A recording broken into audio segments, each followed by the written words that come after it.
Thanks for choosing Pionextbox. In this video, I will show you how to use the slicing software to slice the model that needs to be printed. Let's take version 1.74.5 as an example, and I will introduce the installation of the software. Before you install the software, please make sure that your computer system is at least Win 7 and 64-bit. Open the installation package. Click Next. Click I accept. Click Next. Click Install.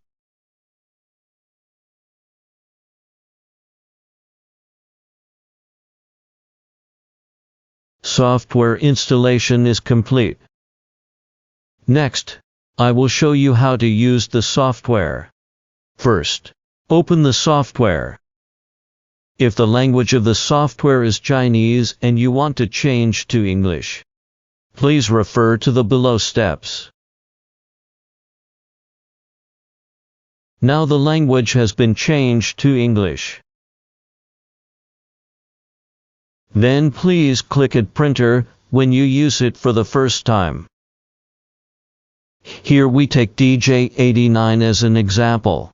Click Add. Then we import a file as an example. It should be noted here that the software now supports importing file formats as STL or OBJ.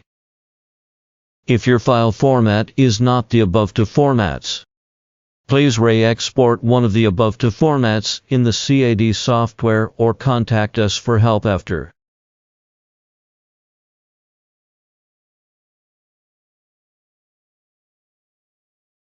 Let's look at the command bar on the left side of the software interface. The first one is Open. You can also import files by this one. The second is Move. You can drag the XY arrow to move the model. The third is Scale, which can zoom in or out of the model. If you need to individually enlarge or reduce the size in a certain direction, you can uncheck Uniform, and then you can individually enlarge or reduce the size in a certain direction. The fourth is Rotate, which can change the orientation of the model. If you need a certain side of the model to be parallel to the printing platform, you can check to Flatten by Face, and then select the face of the model that needs to be parallel to the printing platform. The model will automatically rotate to be parallel to the printing platform. The fifth is Clone. You can copy the selected model.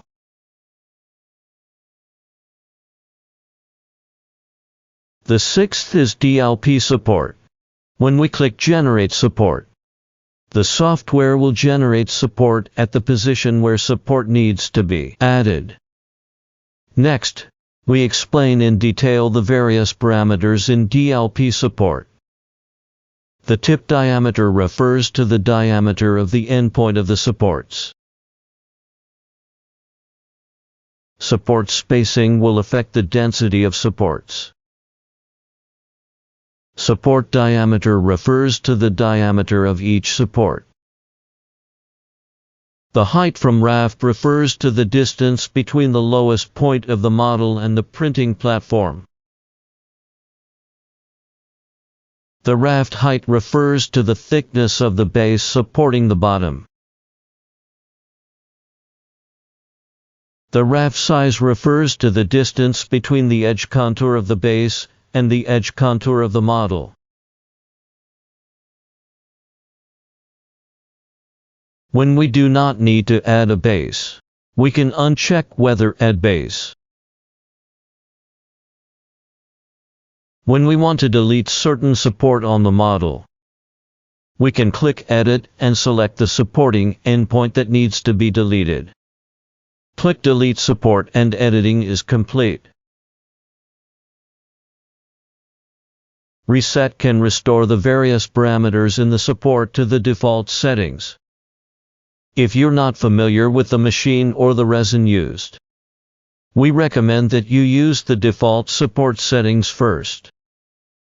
After you are familiar with it, you can adjust the support parameters according to your needs. The 7th and 8th are drill and hollow. These two commands are generally used at the same time. Via drilling and hollowing, the weight of the model can be reduced, the resin can be saved, and the success rate of model printing can be improved. After selecting the model, click Hollow, where you can set the thickness of the shell.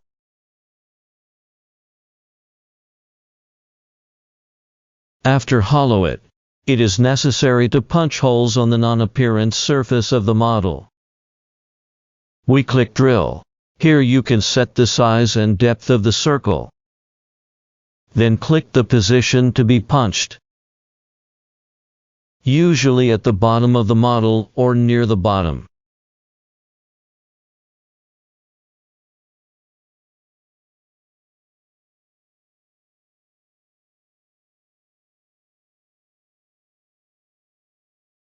The last one is Print, which is usually done at the end. Here we explain in detail the print parameter settings. There is no need to choose consumables here. Layer height refers to the thickness of each layer after the model is sliced. The minimum can be set to 0.01 mm. The lower the thickness, the finer the printed model, but the longer the printing time. Generally set to 0.05 mm. You can modify it according to your actual needs. XY compensation means that when the XY direction of the model we print is different from the actual size, you can use this option to modify and reslice and print. Z compensation means that when the Z direction of the printed model is different from the actual size, you can use this option to modify and reslice and print. Anti-aliasing enabled is when we print the model there are pixel patterns like the picture. You can check this option. Generally, the settings on the slice side are also the default options first. Modify it later according to actual needs. Finally, click on the slice. After slicing, choose to export to local and click Save. This is the end of the slicing software tutorial. If you have any questions about the software or the printer, please feel free to contact us. Thank you.